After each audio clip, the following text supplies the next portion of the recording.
The very first microphone was invented in the late 1800s. Fast forward 56 years and the first mass-produced publicly available microphone was the Western Electric 618A that at the time cost $175, which adjusted for inflation today is a whopping $3,657.40. Now in 2025, well, you can buy a microphone that is even better for less than $30 and have it delivered to your door overnight without you having to do a thing, except press one button. So the logical thing to do is get all of the budget ones and then, well, figure out which one is the best, and that's what I did. And really quickly, we figured out some were just, not the best.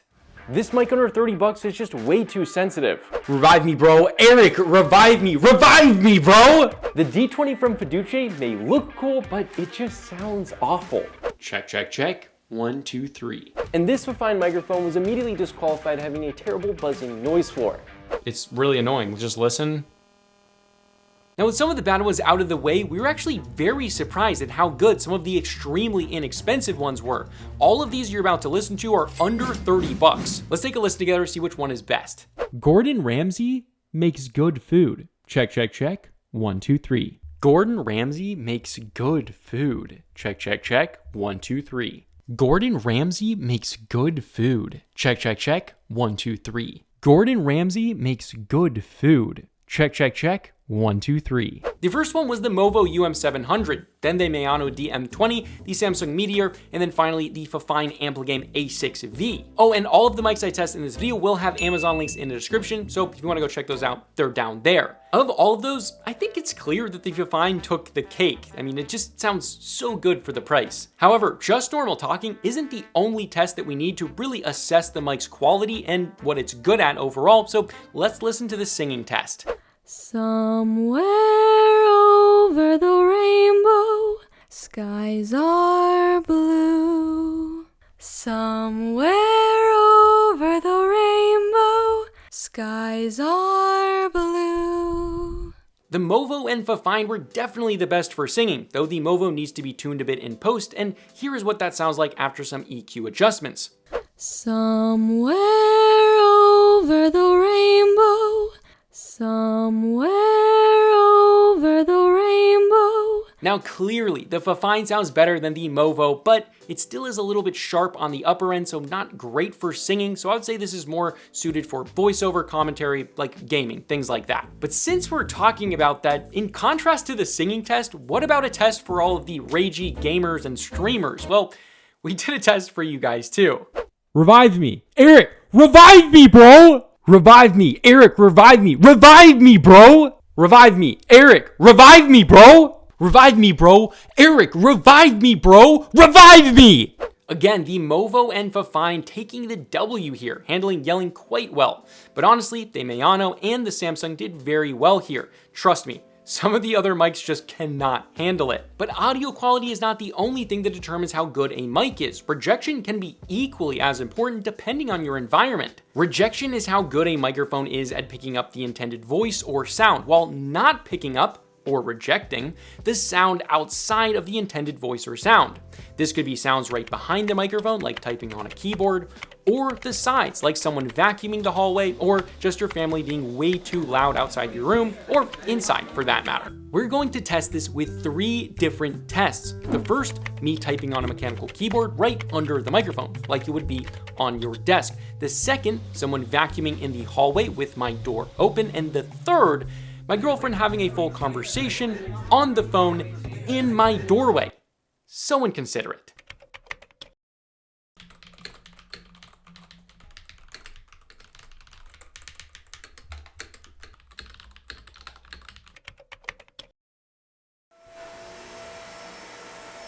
In the background,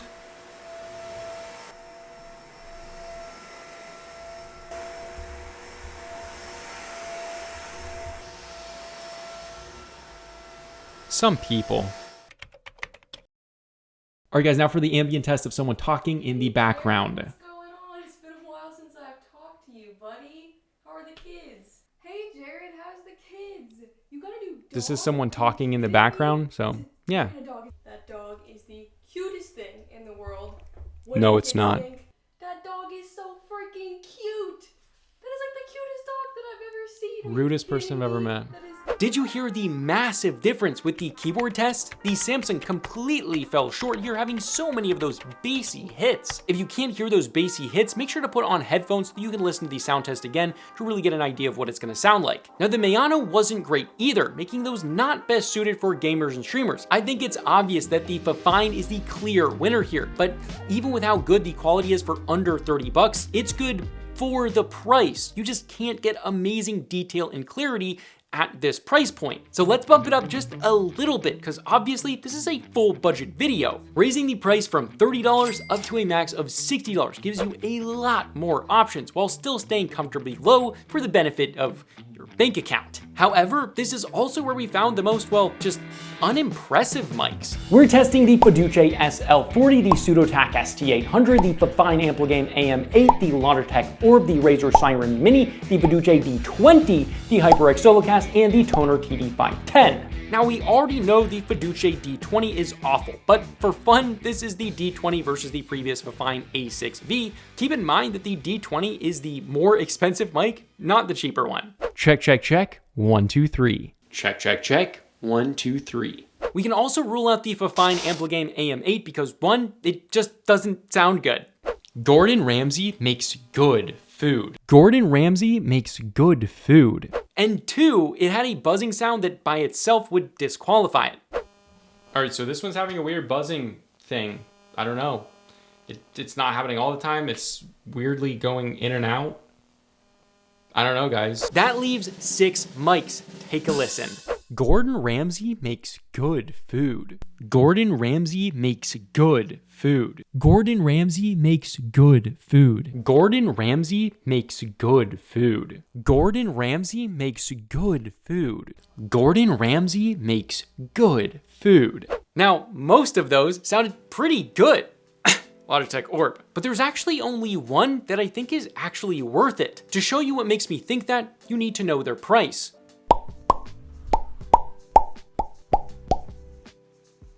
Now that you know their price, listen to these sound tests. Somewhere over the rainbow, somewhere over the rainbow, somewhere over the rainbow, somewhere over the rainbow, somewhere over the rainbow, somewhere over the rainbow. Revive me. Eric, revive me, bro. Revive me. Eric, revive me, bro. Revive me. Eric, revive me, bro. Revive me. Eric, revive me, bro. Revive me. Revive me. Eric, revive me, bro. But now the one that I recommend, well, the Razer Seiren Mini is the cheapest, and its quality is actually pretty good, but it does need a pop filter to deal with plosives, as well as its rejection with a keyboard is pretty awful.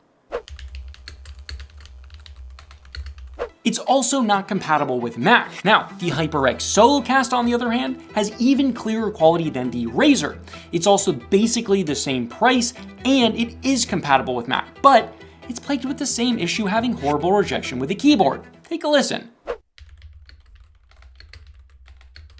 The Tonor TD510, on the other hand, does a great job with rejection, both with a keyboard and environmental sounds.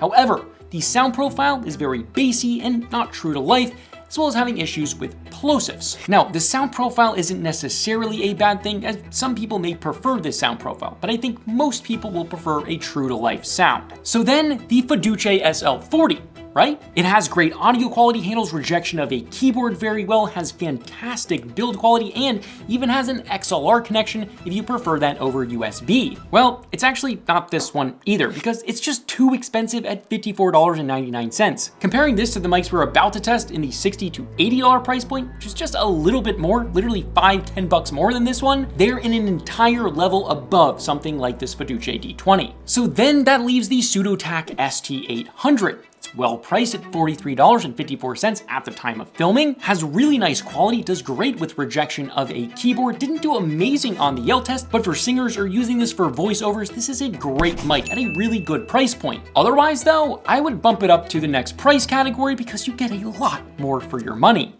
Now jumping to the highest tier of mics that we're testing today, only bumping up the price $20 to an $80 max, this gives us 5 big competitors. Now this time we're not just gonna test them like we've tested the previous ones, we're actually gonna test for 3 different categories. We're trying to find just the overall best audio quality for the mic itself. Then we're trying to find the best mic that's suited for gamers and streamers. And then thirdly, we're trying to find the best microphone for singing or music. These 5 mics are going through 5 major tests and receiving points 1 through 10 for each test. The first test, build quality. The Samson Q2U's build is almost entirely metal, including the grill, and comes with a nice quality stand. Overall rating of 8.5. The Elgato Wave Neo is made entirely of plastic and is quite small and light. The stand is mostly metal with a great looking design, but does wiggle around a little bit. Overall rating of 4.75. The Fifine K658 is made almost entirely of metal, includes a cool looking plastic shock mount, however had a loose cheap feeling foam windscreen, bringing the rating down to a 6.5. The Fifine Tank 3 is built, well, like a tank, being literally entirely metal except for the buttons and controls, bringing its rating to a 9.5. The Maono PD200X is made completely of metal aside from its RGB ring and windscreen, and includes a nice shock mount with a metal screw point, bringing its rating to an 8.2. So for build quality, the Tank 3 came in first, closely followed by the Q2U and PD200X. This is how long each microphone takes to be built completely from being broken down. Now first, the Samsung takes the first place for the quickest, the Tank 3 comes in next, and then the K658 and PD200X, with the Elgato coming in last because of the more intensive stand building process. Now in your bag, this is gonna come in at about 10.5 inches by a width of about 4 inches. Travelability here is excellent. I would say this gets a 9.5. For the Elgato Wave Neo, this thing can really break down into a very tiny package. It measures 6 by 5.5 inches with the stand, but this really travels the best if you leave the stand being extremely light and small. You just have to be a little bit more careful with it as it's made of plastic, but this thing comes in at a solid 7.1. Now the K658 comes in at 8 by 7.25 inches with the shock mount not installed. The thing that I don't like is this coming off, but I would say it's durable. Because of that, I think I would give this a 7.3. The Tank 3 is super durable and pretty small at 6.5 by 3 inches if you leave the mount installed. Though it is quite heavy, it's super durable, making for a score of 8.8. Now the Maono PD200X. The shock mount is quite timely to remove and install because you need a Phillips head screwdriver. But if you travel with it while leaving the shock mount installed, it will take up a little bit more space, but it's still very durable, making for a score of 6.4. Travelability is close here, but the Q2U definitely takes the dub.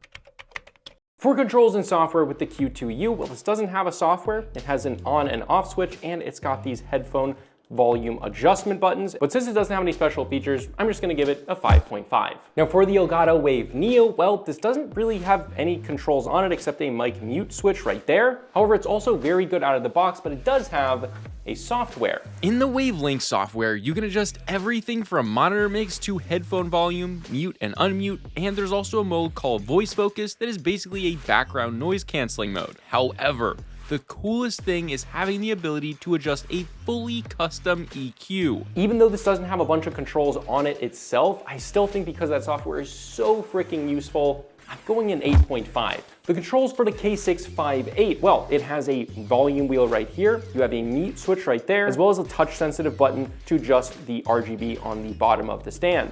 While I really like the way the wheel feels, there still isn't a dedicated gain knob or any software, bringing this to a score of 6.0. The Fifine Tank 3. On this one, we've got the actual gain adjustment on a knob, which is super nice, and a headphone adjustment, plus a mic mute there. Now this is pretty much as good as it gets for your controls, but because it doesn't have a software, this comes in at a 6.5. Now the Maono PD200X. This one is excellent. There is a mic mute button, a knob that switches between your gain control and headphone volume, as well as a button on the bottom of the mic to change RGB. Now not just that, but this microphone also has a software. As you can see, it's the Maono Link app. Then in the software, you can adjust almost everything on this mic, from gain to headphone volume, turning on and off your mic monitoring, different EQ settings for recording, a limiter, and even a compressor. You can even change the RGB brightness and dial in the exact color you want with a color wheel. And because of that, this gets a 10 out of 10 for its controls and software. Both the PD200X and Elgato Wave Neo far excel over the others because of their software, allowing for so much more control. Gordon Ramsay makes good food. Excellent sound quality here. Nice trebles, nice mid-range, great for singing and vocals like that. This has been a staple for so long now. It's such a great microphone. You really can't go wrong with it. I would give this a 9.5, maybe a 9.4. It has a slight noise floor, but overall, it's really quite impressive. Gordon Ramsay makes good food. The audio quality on the Wave Neo is really impressive. It's very true to life. It's got nice, deep, rich bass frequencies from your mouth, from your vocals. This microphone also by far did the best with the rejection test, both with yelling and with the keyboard test. Take a listen to this. The trebles are nice and crisp, but they're not overbearing. It's really quite impressive. I'm going as high as a 9.6 here. It's really good. Gordon Ramsay makes good food. Not bad here, but the trebles are just a bit muffled and they don't really have that upper end. And in this price category with all the other microphones, it just doesn't compete well enough. It's still a good microphone, but I'm giving it a 7.7. Gordon Ramsay makes good food. Now this one's not really that great. It sounds a bit muffled, especially compared to the other ones on the list. I just don't really like the audio quality. The trebles are not crisp, the mid-range it's just not a great microphone. Because of those reasons, I'm gonna give the Amplitank Tank 3 probably only a 4.4, maybe a 5, and that's just because compared to these other microphones, it just doesn't even sound close to as good. Gordon Ramsay makes good food. This one is so impressive.